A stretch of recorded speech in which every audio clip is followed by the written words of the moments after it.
عايزة بشرتك تنور قبل العيد من غير فلاتر ومن غير كريمات غالية؟ السر ممكن يكون في فاكهة بسيطة جدا.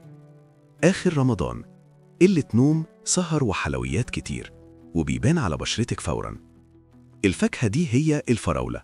مش بس طعمها حلو، دي قنبلة نضارة حقيقية.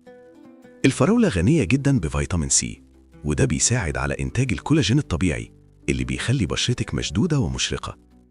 كمان فيها مضادات أكسدة قوية بتحارب الإجهاد وتأثير السكر على البشرة. بس قوليلي الأول، انت شايفة بشرتك بتتأخر أكتر بإيه في رمضان؟ السهر ولا الحلويات؟ اكتبيلي في التعليقات وشوفي الإجابة في آخر الفيديو ده. الفراولة كمان فيها نسبة مية عالية، وده بيساعد جسمك يرطب البشرة من جوه مش بس من بره. الأفضل تاكليها طازة من غير سكر مضاف، ولو هتعملي عصير بلاش تضيفي سكر. لو دخلتيها في أكلك كام يوم قبل العيد هتلاحظي فرق في إشراقها ونعومة البشرة. معلومة بسيطة بس فايدتها كبيرة. فايدة هب، فايدة بسيطة بس تأثيرها كبير.